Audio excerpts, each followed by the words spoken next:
국내 경제의 성장 둔화에 대응해 우리 정부가 GDP의 0.5%, 대략 8조 원 안팎의 추경과 완화적인 통화 정책을 추진해야 된다고 IMF 국제통화기금이 조언했습니다.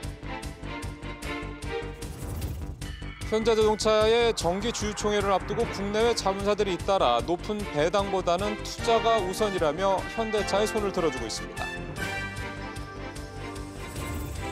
기아자동차 노사가 지난 8년간 끌어왔던 통상임금 협상에 잠정 합의했습니다. 상여금을 통상임금에 포함시키고 매달 지급하는 내용이 핵심입니다.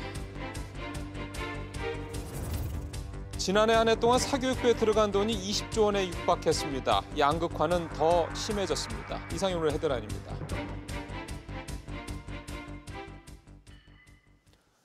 국제통화기금 IMF가 우리나라의 경제 성장이 중단기적으로 역풍을 맞고 있다면서 상당한 추경, 완화된 통화 정책을 조언했습니다. 취재기자 연결하겠습니다. 장가희 기자. 네, 정부 서울청사입니다. 예, 우리 경제가 중단기적인 역풍에 직면했다라는 게 무슨 얘기입니까? 네, 우리 경제가 생산성 증가 둔화, 잠재 성장률 감소 등 어려운 상황에 놓여 있어 정책 조치가 필요하다는 의미입니다. 타르한 테이지오글로 IMF 단장은 한국 경제의 견조한 기초 체력, 숙련된 노동력, 탄탄한 제조업 기반을 긍정평가했지만 각종 하방 리스크를 고려해 적극적인 조치가 필요하다고 지적했습니다. 그래서 뭘 어떻게 하라고 IMF가 조언을 한 건가요? 네, 우선 상당 규모의 추가 경정 예산, 즉 추경을 편성하라고 권고했습니다. 규모까지도 언급했는데요. GDP의 0.5%를 초과하는 수준이라고 밝혔습니다. 이렇게 되면 성장률 2.6에서 2.7%가 가능할 것이라고 전망했습니다.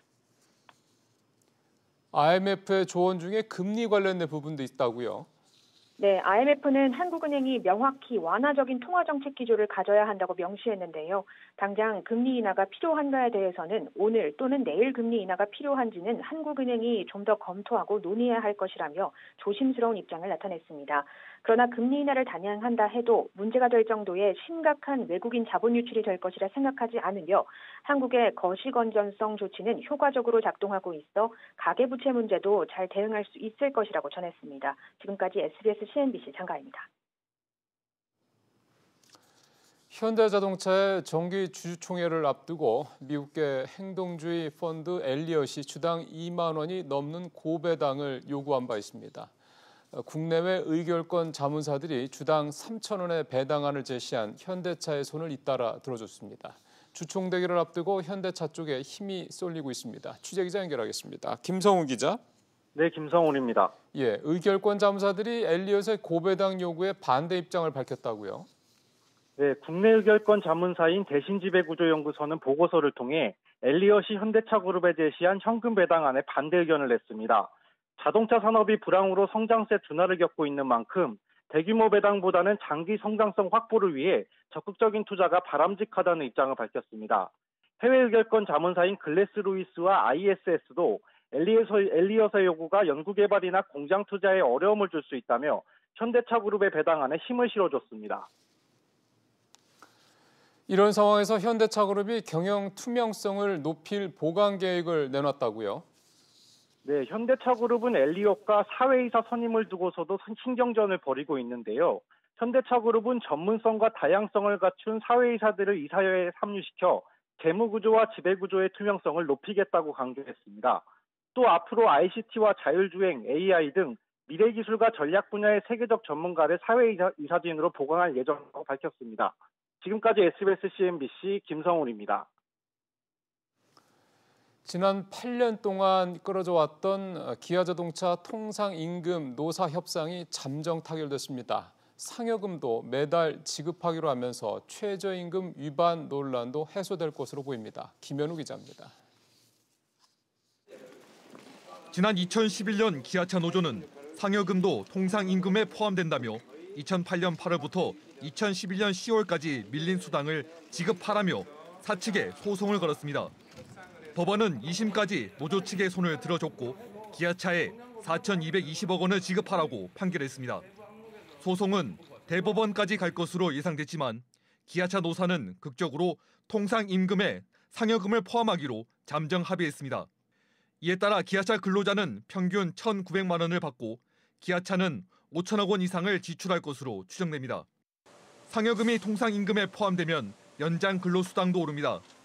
20년 정도 근무한 근로자의 경우 연장 근로수당은 7만 원에서 10만 1,000원으로 3만 원 넘게 증가합니다. 상여금 지급 주기도 2달에서 한 달로 변경하는데 잠정 합의했습니다. 합의안이 확정되면 기아차는 최저임금법 위반 논란에서 벗어날 것으로 예상됩니다. 서로 절충점을 찾아서 노사의 분쟁점을 해결을 했고 회사는 경영에 몰두할 수 있고 노동조합도 조합원의 권익을 위해서. 기아차 노조는 오는 14일 총회에서 합의안을 투표에 붙일 예정입니다. SBS CNBC 김현우입니다. 지난해 사교육비에 들어간 돈이 19조 5천억 원에 달하는 것으로 나타났습니다. 1인당 사교육비가 월 30만 원에 달하는 가운데 사교육 양극화 현상은 더 심해졌습니다. 류정은 기자입니다. 지난해 초중고 사교육에 지출된 비용은 19조 5천억 원으로 재작년보다 4.4% 증가한 것으로 집계됐습니다. 지난해 명목 국내 총생산이 3% 늘어난 것과 비교하면 사교육비 증가가 더 가파르게 이뤄진 겁니다. 1인당 월 평균 사교육비는 1년 만에 7% 늘어나 29만 1,000원을 기록했습니다. 특히 고등학생의 사교육비 증가폭이 컸는데 1년 전보다 12.8% 증가한 32만 1,000원으로 초등학생과 중학생을 모두 앞질렀습니다. 2020년하고 2021년에 이제 수능 시험이 좀 개편되는데 그걸 대비하기 위해서 사교육이 좀 늘어난 측면이 있지 않나. 사교육은 소득이 높을수록 지출과 참여율이 높았습니다. 월 평균 소득이 800만 원 이상인 가구에서 학생 한 명에게 쓰는 한 달 사교육비는 50만 5천 원에 참여율도 84%로 가장 높았습니다. 반면 200만 원 미만인 가구의 사교육비는 9만 9천 원으로 참여율은 절반이 채 되지 않았습니다. 지난해 초중고 학생 수는 558만 명으로 1년 전보다 2.5%가 줄었지만 사교육 참여율은 72.8%로 1.7%포인트 오른 것으로 나타났습니다. SBS CNBC 류정원입니다. 에티오피아 항공 추락 사고의 사고 기종인 보잉 737 맥스 8 기종에 대한 운항 정지 조치가 전 세계에서 잇따르고 있습니다. 우리나라에서도 이 기종이 2대가 운용 중인 것으로 알려지고 있는데요. 정부에서 어떻게 대응을 하고 있는지 좀 알아보겠습니다. 취재 기자 연결하겠습니다. 최나리 기자. 네, 최나리입니다. 예, 이 737 맥스에 대한 국토부의 점검이 지금 어떻게 진행되고 있습니까?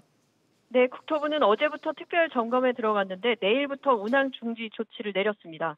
중국과 싱가포르 등 10여 개국과 마찬가지로 안전점검 결과가 명확해질 때까지 운항을 금지하는 겁니다. 그런데 우리나라 항공사들이 이 기종을 앞으로 70여 대 이상 도입하기로 계약을 맺은 상태라면서요? 네, B737 맥스 기종 도입 예정 현황을 보면 대한항공이 5월 초부터 순차적으로 30여 대 정도를 들여올 예정입니다. 이스타와 티웨이도 연내에 각각 4대를 더 도입합니다. 제주항공도 2022년부터 40대 이상을 도입할 계획입니다. 해당 항공사들이 당장 도입 기종을 변경할 가능성은 낮아 보입니다. 저희가 현재는 아직 사고 원인이 밝혀지지 않았기 때문에 상황을 예의주시하고 있습니다. 이용자들, 국민들의 불안감이 커지고 있는데요. 이후에 또 문제가 발생하면 국토부는 어떤 조치를 내릴 수가 있습니까? 네, 기체 결함으로 원인이 밝혀지면 도입을 불허할 수 있습니다. 국토교통부 오성훈 항공기술과장은 결함이 있다면 도입 불허나 운항 허가를 내주지 않는 등의 안전장치가 마련되어 있다고 설명했습니다. 지금까지 보도국에서 전해드렸습니다. 유통기한이 이미 지난 제품의 날짜 표시를 바꿔서 온라인에서 판매해온 수입업체 대표가 구속됐습니다. 이런 식으로 시중에 유통 판매된 제품이 3억 원어치에 달한다고 합니다. 이한나 기자입니다. 한 남성이 포장된 식품을 쌓아놓고 무언가를 지우고 있습니다. 딸기잼으로 보이는 유리병에는 드라이기를 이용해 라벨지를 떼어내고 새로운 라벨을 붙입니다. 모두 유통기한 표시를 바꾸는 현장입니다. 이처럼 유통기한이 위변조된 제품은 스파게티니 넘버2와 스머커즈 딸기잼 등 온라인에서 잘 팔리는 제품들입니다. 식품의약품안전처는 수입업체 베스트글로벌푸드 대표 김모 씨를 식품위생법 및 수입식품안전관리특별법 위반 혐의로 구속했습니다. 김 씨 일당은 이렇게 신라를 이용해 유통기한 표시를 지우고 고가의 인쇄기를 이용해 유통기한을 새로 찍어 판매했습니다. 이런 식으로 팔려나간 제품은 3억 원어치. 이 가운데에는 유통기한을 3년 2개월이나 늘린 제품도 있습니다. 저희 식약처는 수사 과정에서 유통기한을 늘려서 판매하려고 했던 수입 제품 5톤가량을 현장에서 압류 폐기하였습니다. 이번에 적발된 일당은 유통기한이 지나도 맛의 차이가 크지 않아 분별이 어렵고 온라인으로 판매되기 때문에 소비자들이 제품 상태를 꼼꼼히 확인하지 못한다는 점을 악용했습니다. 식약처는 제품 구입 시 소비자들의 각별한 주의가 필요하다고 당부했습니다. SBS CNBC 이한나입니다. 금융당국이 은행권 대출에서 고정금리 대출 비중을 더 늘리는 행정지도를 오늘 예고했습니다. 금감원은 은행 주택담보대출에서 차지하는 고정금리 대출 비중의 목표치를 지난해 말 47.5%에서 올해 말 48%로 0.5%포인트 올렸습니다. 전국 오피스텔 임대 수익률이 2002년 통계를 작성하기 시작한 이후 최저 수준으로 떨어졌습니다. 부동산 114가 전국의 오피스텔의 연도별 임대 수익률을 분석해 본 결과 지난해 말 기준으로 수익률이 4.98%에 그쳐서 처음으로 5%대에 미달했습니다. 공공기관 채용비리 근절 추진단의 실태 조사 결과에 따라 산업은행과 기업은행의 인사관계자가 징계를 받게 됩니다. 산업은행은 공개 채용 절차 없이 전임 회장의 운전기사를 채용해 문제가 됐고, 기업은행은 직원 채용 공고의 선발 인원보다 더 많은 인원을 뽑아 징계 대상이 됐습니다. 고령 운전자의 운전 능력에 따라 야간 운전 등 차량 운행을 일부 제한하는 내용의 법 개정이 검토되고 있습니다.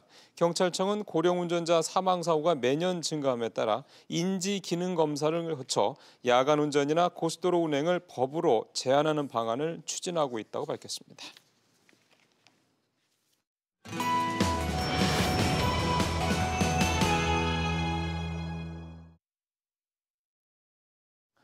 주요 이슈를 짚어보는 시간입니다. 강신업 변호사, 노동일 경희대 법학전문대학 교수 두 분 모셨습니다. 어서 오십시오. 네, 안녕하세요.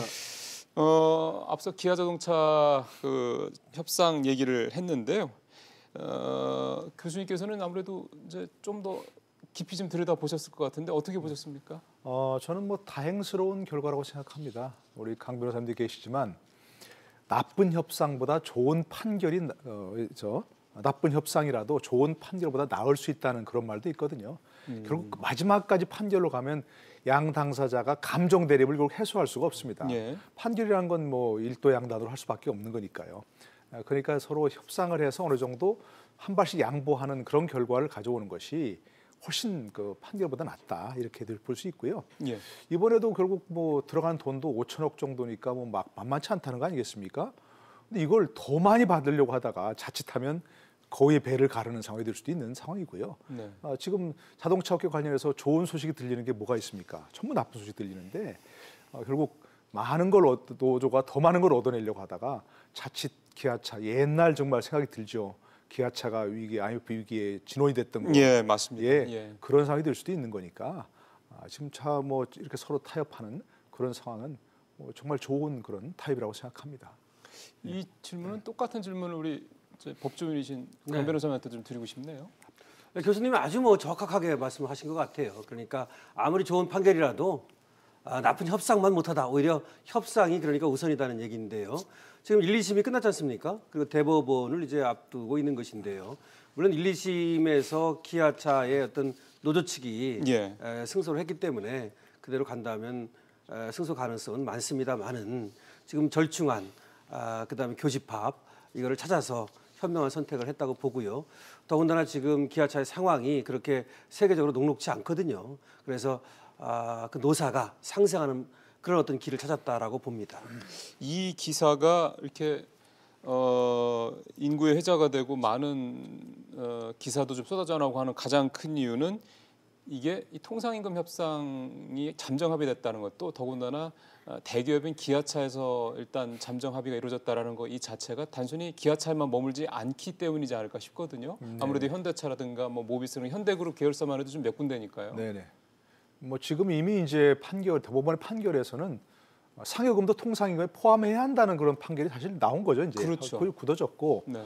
근데 우리나라는 지금까지 이제 많은 경우에 이제 상여금은 통상임금과 별도로 지급했지 않습니까? 예. 그러니까 이제 그것을 결국 임금에 포함할 수밖에 없는 상황이 됐고 그러다 보면 수당도 올라가야 되니까 결국 많은 부담이 더 드러나는 거죠. 그래서 이제 상여금을 만약에 상여금을 제외하고 본다면 또 최저임금이 올라갔으니까 현대 기아차라고 하는 대기업에서 지급하는 임금이 굉장히 높은데도 불구하고 자칫하면 최저임금도 미달되는 상황이 될 수밖에 없다는 거 아닙니까? 그러니까 여러 가지를 한꺼번에 해소하려면 결국 상여금도 이제 통상임금에 포함해서 그렇죠. 별도로 지급하는 게 아니고 매달 매년 분할해서 지급할 수밖에 없다는 그런 결과를 지금 보여주는 거죠. 그렇기 때문에 이제 것이고 또 조금 더 나가서는 이제는 단순히 그런 상여금 문제가 아니고 임금 체계를 대기업부터 포함해서 전체적으로 완전히 바꿀 수밖에 없는 그런 상황이 되어 왔습니다. 그러니까 이제는 상여금을 매달 지급한다 해서 한 걸음 더 나가서 우리나라 대기업 특히 이제 제조업 근로자들의 임금 체계를 완전히 처음부터 바꿔야 한다. 이런 지금 숙제를 안게 된 거죠. 기아자동차 노사가 이렇게 합의를 한 이면에 사실은 기아자동차 통상임금 이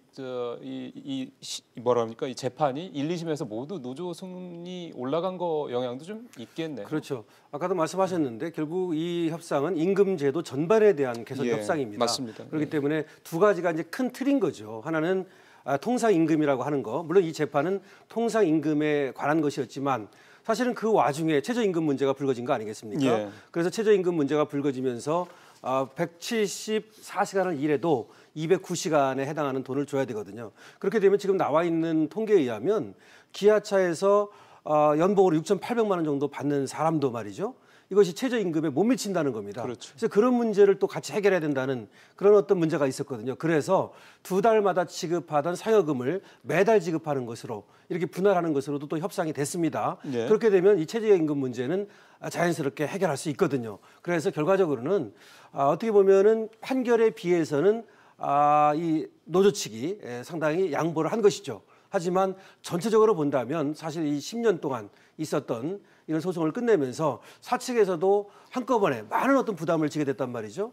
그런 것들을 고려한다면 노사가 상생 방안을 찾은 것이고 글쎄요. 이번에 어떤 기아차의 이 협상안은 다른 어떤 대기업에도 하나의 그 어떤 표본 어떤 그런 역할을 할 가능성이 있습니다. 하나만 더 우리 노 교수님한테 여쭤보겠습니다. 이게 사실은 무슨 대법원에서 판결이 나온 건 아니니까 사실은 이 노사 간의 잠정 합의 결과를 사실은 잠정입니다. 최종 통과가 된 건 아니기 때문에 노조가 받아들여야 되는 거죠. 그렇죠. 이게 다른 어떤 기업들 영향뿐만이 아니라 법적으로 이게 사법부에서 이 통상임 관련된 또는 임금 체계와 관련된 어떤 판단을 할 때 그런 재판에 관련해서 준용을 할 수 있는 거, 참고를 할 수 있을 만한 그런 내용도 될까요?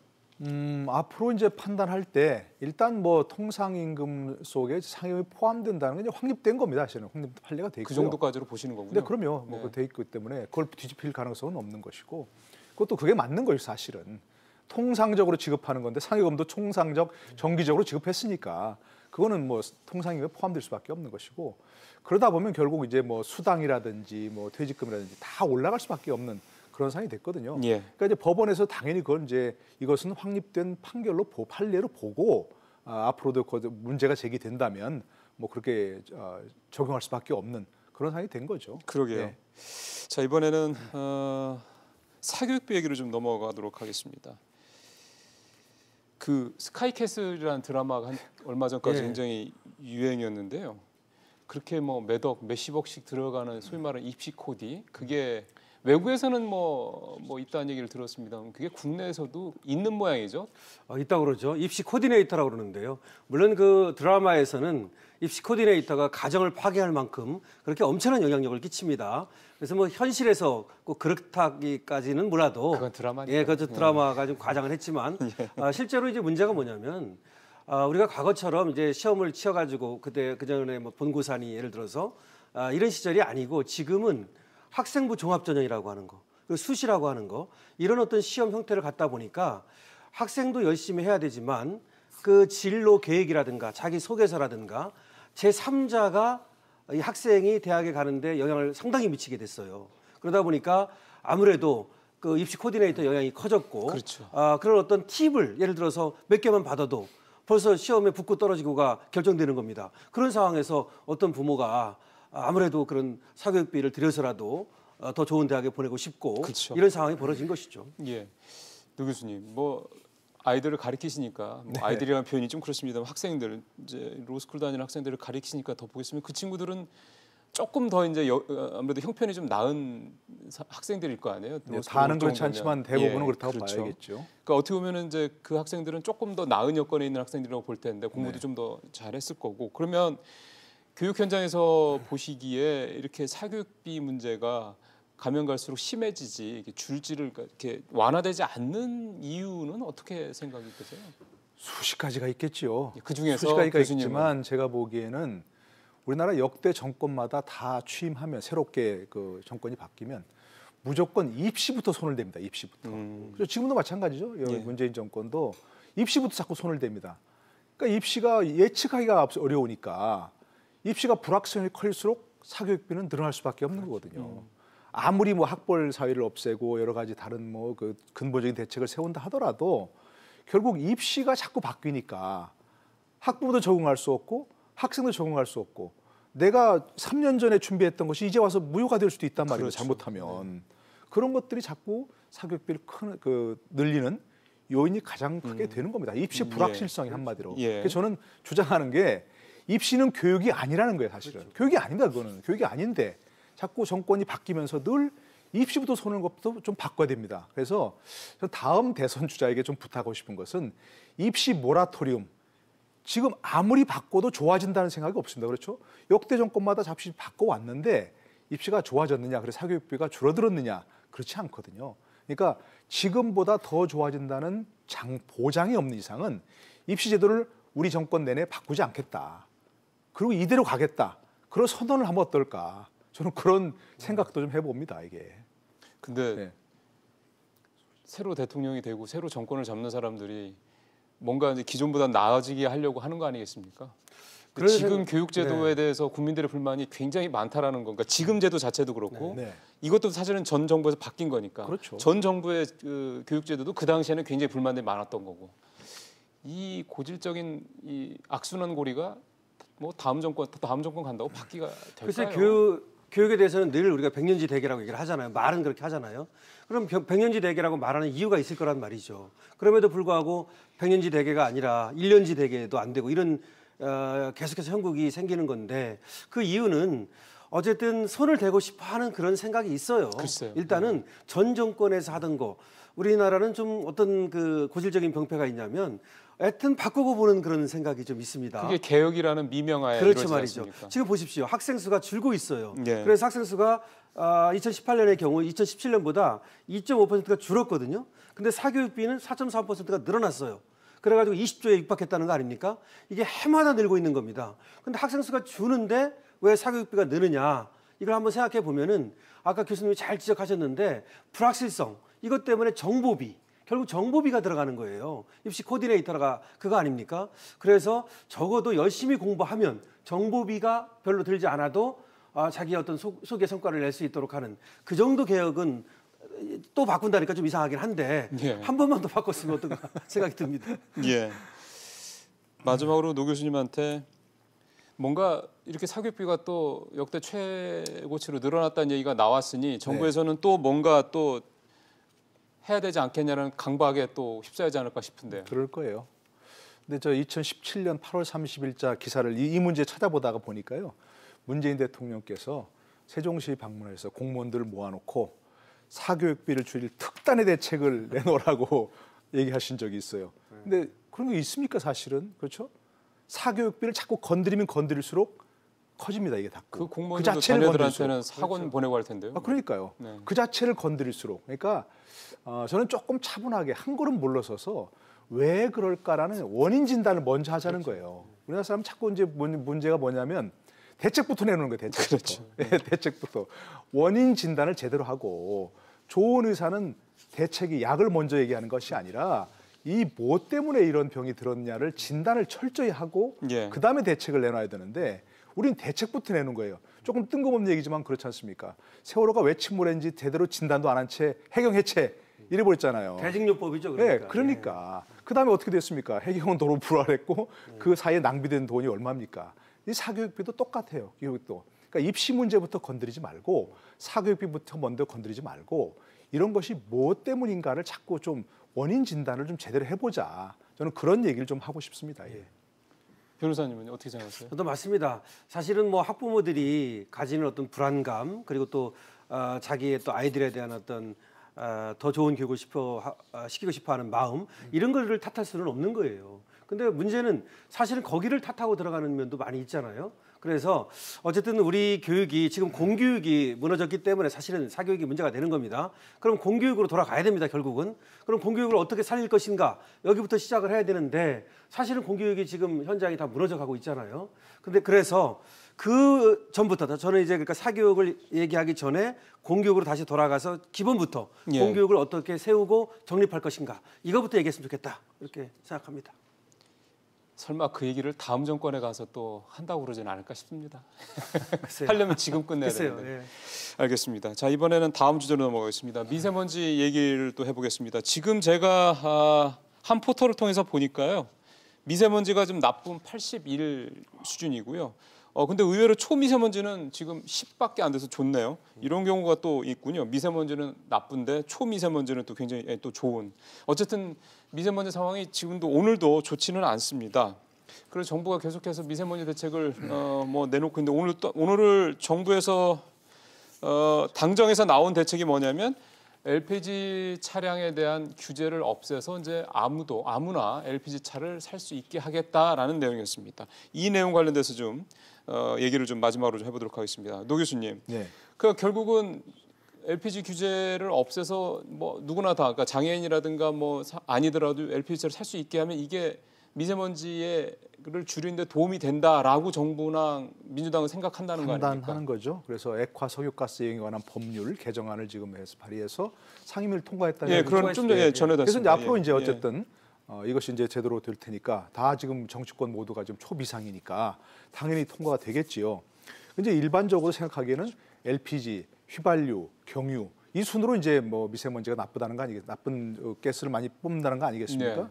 근데 이제 정유업계 얘기 들어보면 LPG 차라고 해서 미세먼지가 전혀 없는 게 아니라는 거예요. 예, 없지는 않죠. 지금 가스 발전소도 미세먼지를 초대 미세먼지를 있죠. 많이 뿜는다는 거 아닙니까? 발전소를 가스 써도. 그래서 이제 물론 이것이 이제 지금보다는 더 좋아질 가능성이 물론 있지만 아까 사교육비만 똑같은 얘기예요. 과연 우리나라에서 미세먼지에서 차량이 내뿜는 미세먼지가 어느 정도를 차지하는지를 알고 있느냐? 아무도 몰라요. 맞아요. 사실은. 예. 중국 영향이 얼마고 석탄 발전소, 가스 발전소 영향이 얼마고 차량 영향이 얼마고 그다음 그 중에 뭐 가스 경유차 이 분석 차지하는 것은 얼마고 이게 안 돼 있는데 무조건 경유 차량부터 LPG 차량을 바꾸라. 그걸 인센티브를 주면 하라고 하면 경유차 운전자들이 과연 LPG로 얼마나 갈아탈 것인가 하는 것도 사실은 전혀 안 돼 있으면서 대책부터 내놓는 거예요. 이게부터 사실 이런 문제가 사실은 굉장히 일단 정말 단기적인 것이라는 거죠. 심지어 MB 정부 때는 경유를 클린 에너지라고 했지 않습니까? 클린 디젤이라고 그래가지고 많이 장려했죠. 경유차 좀 많이 사라고 또 연비도 좋다고 뭐 그랬었던 게 또 정부에서 나온 얘기였으니까요. 참 신뢰감이 가기가 어려운 상황인데 LPG를 규제를 했던 역시 가장 큰 이유는 뭐 여러 가지가 있겠습니다만 변호사님은 어떤 포인트에 주목하세요? 글쎄 LPG를 왜 규제했는가를 한번 생각해 봤어요. 그랬더니 이 LPG가 과거에는 그 산출량이 말이죠. 아무래도 그렇게 많지 않았던 것으로 보여져요. 근데 요새 와서는 이제 LPG가 충분히 미국에서도 그렇고 공급이 된다 이런 얘기가 하나 있고요. LPG라는 연료 자체가. 그래서 연료가 좀 풍부해졌다는 거 하나가 있을 것이고요. 그다음에 지수 산화물 때문에 문제가 되는 거잖아요. 근데 LPG는 지수 산화물이 이 경유의 92분의 1이라고 하여튼 얘기를 합니다. 그래서 어쨌든 그을음이라고 그러는 거, 그을음이 덜 나온다. 청정 에너지다. 뭐 그것 때문에 어쨌든 이번에 이제 그렇게 풀어주는 것으로 보이고요. 근데 이제 LPG가 갖는 단점이 있습니다. 그거는 뭐냐면 아무래도 휘발유와 경유하고는 달리 이 가스가 누출될 수 있는 거거든요. 그래서 가스 누출 가능성 때문에 상당히 이걸 허가를 이렇게 쉽게 많이 내주지 않았던 것으로. 안전성 문제 안전성 문제는 분명히 있는 거죠. 그렇다고 해서 이것이 뭐 굉장히 또 위험한지는 모르겠습니다만은 하여튼 그런 문제 때문에도 또 이제 일단 허가를 좀 안 내줬던 것 같은데요. 또 하나는 제가 볼 때는 국가의 어떤 세금 징수하고도 관계가 있는 것 같아요. LPG가 가격이 싸니까 세금도 가격이 싸면 당연히 세금도 덜 붙죠. 그렇죠. 예. 그래서 원래 휘발유의 한 2분의 1 가격밖에 안 됐었거든요. 그런 건데 이번에 어쨌든 미세먼지가 크게 문제가 되다 보니까 세금이 문제가 아니잖아요. 그래서 풀어주는 것으로 봅니다. 노 교수님은 이게 규제가 폐지됐으니 혹시라도 LPG 차를 한번 사봐야 되겠다 혹시 이런 생각이 별로 없습니다. 왜냐하면 이게 연비가 떨어진다는 게 다 알고 있거든요. 똑같은 액수의 그 금을 채우면 이제는 상당히 많이 올라서 거의 비슷합니다. 큰 차이가 없습니다. 연비를 따지면. 그리고 LPG 넣을 수 있는 데가 또 그게 그러니까요. 그 점이 왜 불편하게 굉장히 넘습니다. LPG를 넣으려면 또 어디 멀리 또 특정 주유소로 또 가야 되니까 그런 부분도 있고요. 그래서 물론 이제 살 기회가 되면 고려해 볼 수 있겠지만 이것 때문에 LPG로 바꾸겠다 그런 생각은 안 하는 거죠. 그리고 혹시라도 사실은 LPG 차들이 다른 같은 차종의 다른 차에 비해서는 뭐랄까요 조금 안에 내장이라든가 이런 것들이 조금 좀 질이 좀 낮거든요. 그럴 가능성이 있죠. 왜냐하면 옵션도 적고 통이 있어야 되기 때문에 사실은 기존에는 보통 택시 쪽으로 많이 가는 것 때문에 그런데 그러니까 완성차 업체들이랑 이런 부분에 대해서는 혹시 사전에 좀 언질이라도 줬는지도 한번 좀 궁금합니다. 알겠습니다. 오늘 몇 가지 이렇게 주제에 대해서 두 분과 함께 나눠봤어요. 노동일 교수님, 그다음에 강신업 변호사님 말씀 잘 들었습니다. 고맙습니다.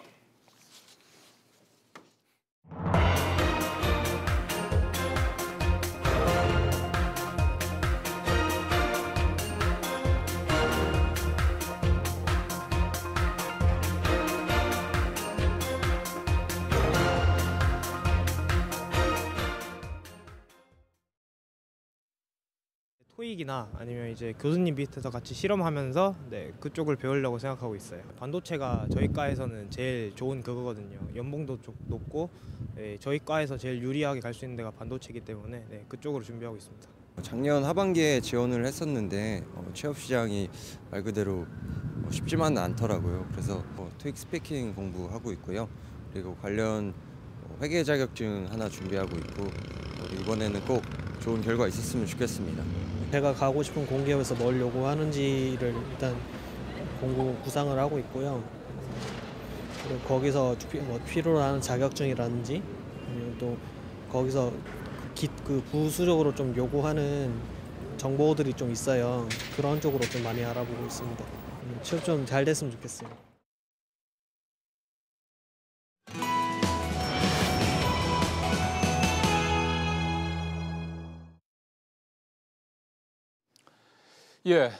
우리 경제에 대한 여러 가지 좀 경고음이 사방에서 들리고 있습니다. 국내 주요 거시 지표들 잘 아시는 것처럼 고용 관련 지표들은 말할 것도 없고요. 투자라든가 등등등하는 이 주요 거시 지표들 대부분 다 사실 내용이 좋지를 않습니다. 그래서 정부의 이 경제 정책에 뭔가 좀 변화가 필요한 게 아니냐는 목소리도 계속 나오고 있고요. 또 일각에서는 이제 한지 얼마나 됐다고 뭘 벌써 바꾸냐, 아직은 좀 더 추이를 지켜볼 필요가 있다라는 또 주장도 또 만만치 않게 나오고 있습니다.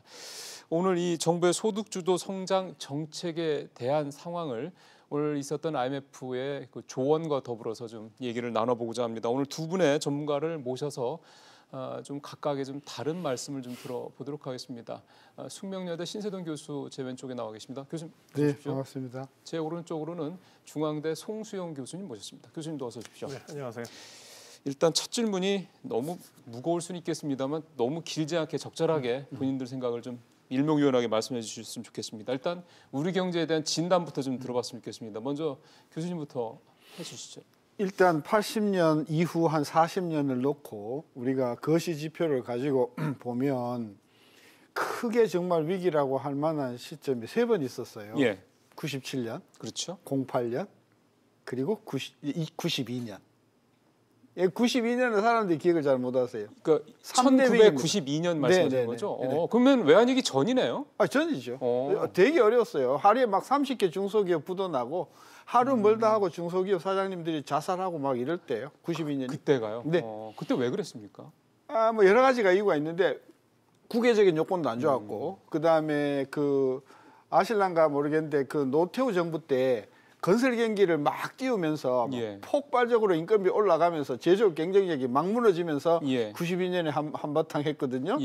지금 현재 그 동행지수라는 것, 그다음에 투자 4분기 연속 마이너스라는 것, 그다음에 우리 국가미래연구원에서 만든 민생지수, 뭐 여러 가지 거시 지표를 갖다 들이대면 아마 97년하고 거의 맞먹을 정도로 지금 불경기거든요. 지금 상황이. 근데 우리가 꼭 기억해야 될 게 있어요.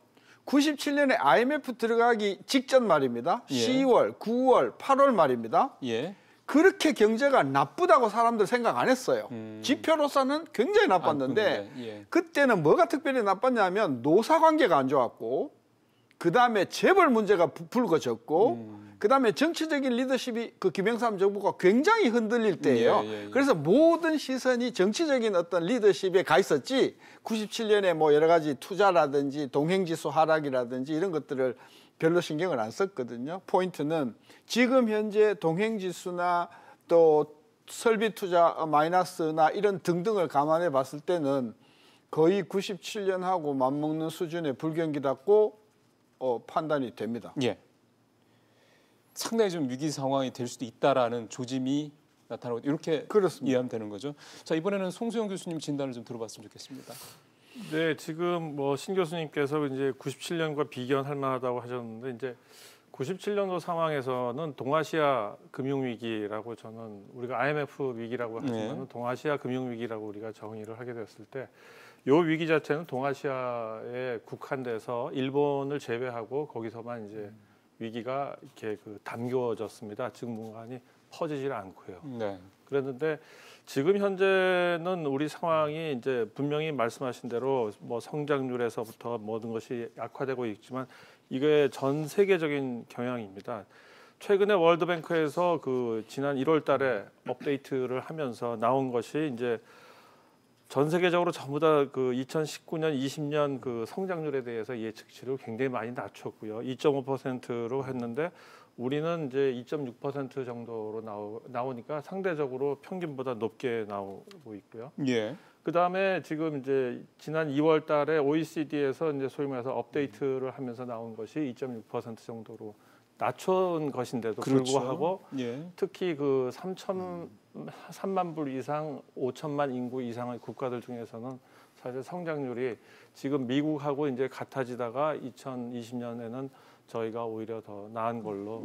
그래서 물론 이거는 지금 현재 이제 그때 97년도하고는 차이점은 저는 그때 당시는 동아시아 요것만 위기였는데 비해서 지금은 전 세계적으로 불확실성과 그다음에 뭐 사실 이슈거리가 많지 않습니까? 브렉시트에서부터 미국의 경제 성장률의 저하라든지 그다음에 중국에서의 성장률의 저하라든지 이런 요소들이 다 같이 섞여서 있기 때문에 현재 상태에서는 물론 위기다 이렇게 얘기하면은 뭐 위기라고 볼 수 있겠지만 전 세계가 같이 그런다면 이 안에서는 저희는 침착하게 이 IMF나 이런 데서도 얘기하는 방식대로 해결 방안은 분명히 있을 거라고 저는 생각됩니다. 송 교수님은 그렇게까지 심각한 상황은 아닌 거로 특히 다른 나라랑 비교해서 이렇게 좀 진단을 하고 계시고요. 지금부터 이제 그런 부분들에 대해서 좀 디테일한 부분들은 이제 풀어 나가면 될 것 같습니다. 그거를 위해서 이제 IMF 연례협의에서 나온 내용들을 이제 오늘 말씀을 좀 드릴 텐데 앞서 우리 저희 취재 기자 통해서 들은 얘기입니다. 크게 보면 여러 가지가 있었는데 크게 보면 추경에 대한 필요성을 아예 명시적으로 GDP의 0.5% 정도 얘기를 했고요. 그다음에 통화 정책을 완화 기조로 가라 이 두 가지를 크게 보면 얘기를 하고 있는데 우리나라 제가 조금 전에 확인해 보니까 명목 GDP가 지금 1,700조 정도 되고요. 실질 GDP가 1,500조 정도 되더라고요. 그러니까 대략 0.5%면 한 8조 정도 보면은 큰 무리가 없을 것 같습니다. 대략 8조에서 9조 사이 정도로 이제 추경을 편성해야 된다 이런 얘기를 하는 건데 이 두 부분과 관련해서 이제 두 분의 생각을 좀 듣도록 하겠습니다. 먼저 신 교수님, IMF가 이렇게 조언을 했는데요. 그 조언에 대해서 어떻게 보십니까? 추경이요? 네, 추경하고 뭐 이 통화 정책 완화 기조 이렇게 얘기한 일단 부분에 추경만 놓고 봅시다. 지난 몇 년 동안 한 5, 6년 동안 추경 안 하니 한 해도 없지 않습니까? 작년에도 많이 했죠. 문재인 정부 들어와가지고는 벌써 2번 했고요. 예. 규모도 15조 넘어가지 않습니까? 성장 효과가 오히려 없지 않습니까? 효과 없습니다. 그리고 그 전에 정부도 박근혜 정부도 추경 많이 했어요. 예. 효과 없어요. 물론 이렇게 이야기할 말 없죠. 추경을 안 했으면 더 나빴을 것이다. 이런 식으로 이야기하는 것은 지금 많은 거시경제학자들이 정부가 1조를 투입하면 그 1조의 승수 효과가 거의 1을 넘어가지 않는다. 오히려 마이너스일 수도 있다. 돈을 1조를 넣었는데도 그 돈이 쓰이지가 않고 전부 그냥 주머니 안으로 베개 밑으로 들어가 버린다는 거죠. 따라서 그것이 1조가 예를 들면 생산 설비를 교체한다든지 뭐 생산 어떤 그런 그 자본을 늘린다든지 해서 생산적인 자본에 투입되면 몰라도 이렇게 가난한 사람들한테 소득 지원을 해준다든지 하면 그 돈이 1조가 들어가면 1조가 다 안 나온다는 것이죠. 그러니까 복지 쪽으로 주로 들어가는 그렇죠. 그래서 거죠. 이런 정식으로 말하면 투경을 하거나 또는 뭐 재정을 확장한다고 하면 지난 10여 년 동안의 정책이 말해주듯이 효과가 없을 것이다. 저는 그래 봐서 얘네들이 전 IMF 난 그 이번에 온 사람이 도대체 어떤 사람인지 제가 이력서를 좀 들여다봐야 되겠다 싶은 게요. 전에 보던 사람이 아니었군요. 그러니까 IMF에서 아시아나 특히 한국 쪽으로 오시는 분들이 한국을요 우리보다 정말 모르는 사람들이 와요. 그러면은 그런 사람들이 여태껏 그랬어요. 지난 30년 동안 IMF 단들이 제가 옛날에 그 한국은행에 있을 때도 오는 사람들을 보면 전부 제 또래들이지만 한국을 전혀 모르는 사람들이 와서 한국 경제가 어떤지 한국 정보가 어떤지 이걸 받아가는 사람들이었지 와서 뭐 이거 이렇게 하시오 저렇게 하시오 할 전혀 전문성이 없는 사람들이 많이 오기 때문에 우리가 그 IMF에 대해서 이야기할 별로 그렇게 신경 쓸 필요는 저는 없다는 기본 생각이고 그 사람들이 뭐 재정을 가지고 투입을 해라 8조 80조를 투입해봐라 우리 경제가 살아나는가. 저는 그런 차원에서 일단 그 사람들의 건의를 그냥 한 귀로 듣고 한 귀로 흘렀으면 좋겠고요. 금리를 또 낮추라고요? 지금 그래서 저도 그게 좀 의아스럽대요. 지금 1.75인데 여기서 나는 저희가 뭔지 궁금해요. 그 사람들이 와서 금리를 낮출 형편도 안 되고요. 낮춰도 효과가 없고요. 그렇죠. 낮추면 더 부작용만 많이 생겨서 동결까지는 제가 양보할 수 있지만은 낮춘다는 것은 진짜 우리 경상도 사투리 자다가 봉창 두드리는 소리다. 저는 이렇게밖에 표현할 수가 없습니다. 그거는 사투리가 아니라 그냥 속담 아닙니까? 저희 동네도 그거 많이 썼습니다. 그렇습니까? 네. 농담이고요. 그러죠. 자 이제 같은 질문을 우리 송 교수님한테도 이 진단 그럼 송 교수님한테는 그 부분에 대한 평가와 함께 어떤 부분에 대한지 뭐 대안까지 말씀해 주시면 그 대안 부분은 다시 우리 신 교수님한테 여쭤보도록 하겠습니다. 먼저 신 교수님. 일단 그 오신 분이 아마 그 팀 단장이 그 뭐 타르한 페이지올루라는 아마 터키 계통의 분이신 것 같아요.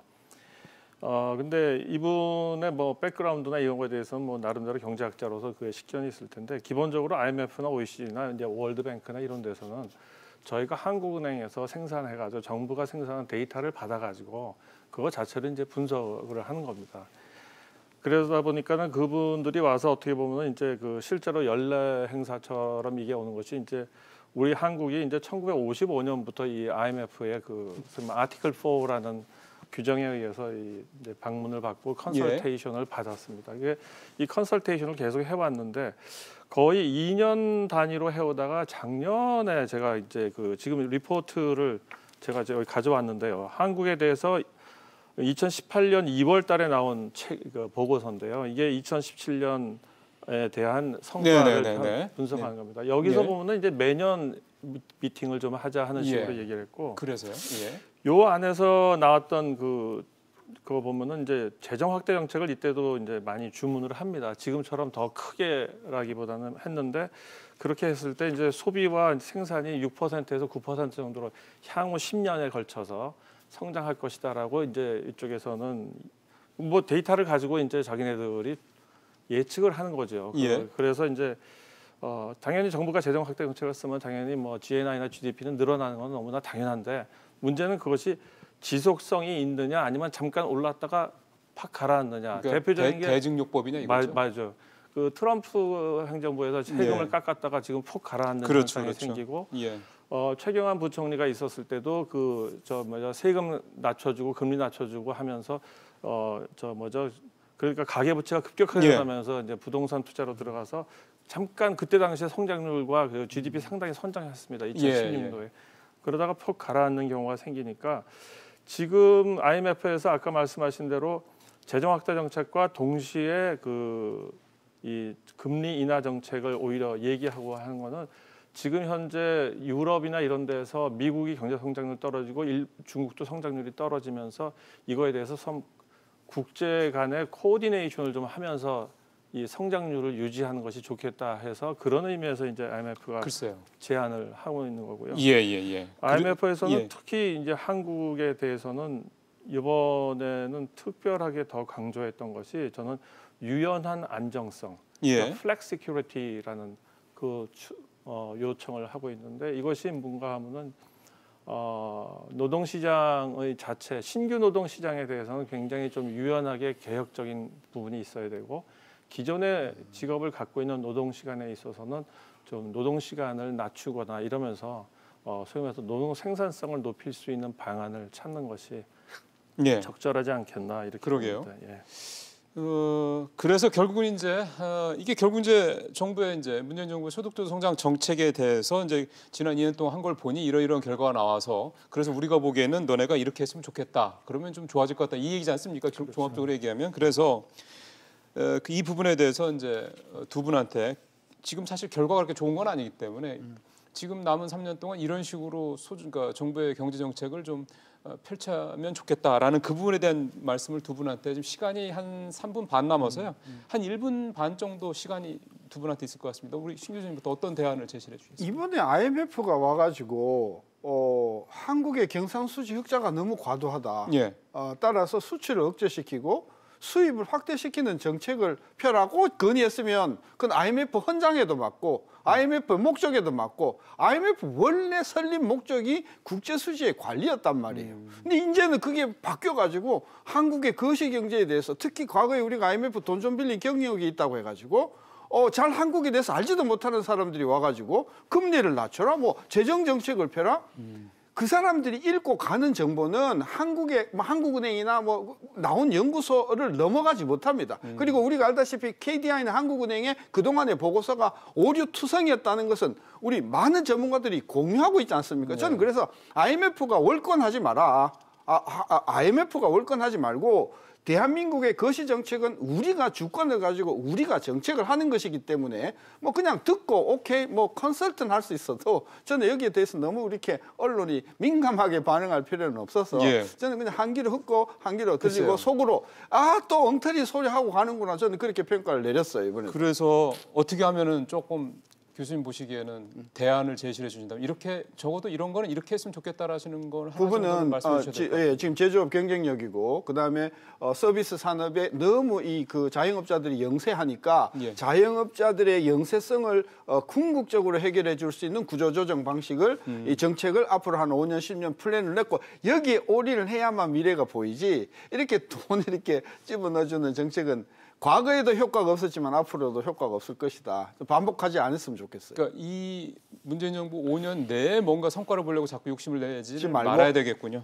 알겠습니다. 중장기적인 어떤 그런 구조조정 방안을 내놔야 되겠다는 말씀이셨고요. 마지막으로 송 교수님께서도 기존 경제정책 관련해서 이걸 이렇게 했으면 좋겠다라든가 아니면 뭐 그대로 밀고 가든 상관없다고 보신다든가 한 말씀 해주신다면요. 네, 뭐 현재로서 저는 결론적으로 얘기해서는 지금 다른 선택이 별로 없다. 그리고 우리가 뭐 케인즈가 얘기했듯이 장기적으로 우리는 모두 죽고 이게 혁신과 성장 자영업이나 모든 구조조정을 통해서 하는 거는 사실 시간이 굉장히 오래 걸릴 수가 있습니다. 그렇죠. 그런 의미에서 보면은 지금 저희가 재정이 상당히 전 세계 다른 나라들에 비해서 건전하니까 건전하죠. 좀 이제 그거를 이용하는 것이 정상일 것 같고요. 그다음에 이제 금리 정책에 대해서는 말씀하신 대로 조금 갑자기 낮추는 것이 과연 옳은지에 대해서는 아마 신중하게 생각을 해봐야 될 것 같고요. 단지 저는 노동시장에서의 유연성을 높이는 것 그리고 노동 생산성을 높이는 방법은 저는 이제 노동 시간을 줄임으로써 이렇게 함으로써 물론 일시적으로 소득이 조금 줄어들 수는 있겠지만 결국 그거는 노동 생산성이 높아지면서 최저임금도 올라가고 마찬가지로 거기에 따라서 생산성이 높아진 만큼 정상적으로 받는 월급이 높아졌을 때는 저희 경제가 그렇죠. 선순환을 갖지 그렇죠. 않을까 예. 저는 이렇게 생각합니다. 두 분 말씀 다 1, 2년 안에 또는 2, 3년 안에 우리가 결과를 볼 수 있는 내용들은 분명히 아닙니다. 아마 그래서 조금 더 국민들께서도 지켜보시기에 답답하고 앞으로 우리 한국 경제의 미래에 대해서 걱정을 많이 하실 수밖에 없을 것 같은데요. 기존의 경제 정책이라든가 기존의 경제 구조의 임계점에 다다랐다면 이제 터지기 전에 바꿔야죠. 그 작업이 이제 지금부터 진행이 돼야 되고 하고 있지 않나 또 이런 생각도 좀 해봅니다. 자, 오늘 숙명대 신세돈 교수님, 그다음에 중앙대 송수영 교수님과 함께 현재 우리 경제 정책을 최근에 온 IMF의 조언과 더불어서 좀 같이 한번 얘기를 좀 나눠봤습니다. 두 분 말씀 잘 들었습니다. 고맙습니다. 네, 감사합니다. 네.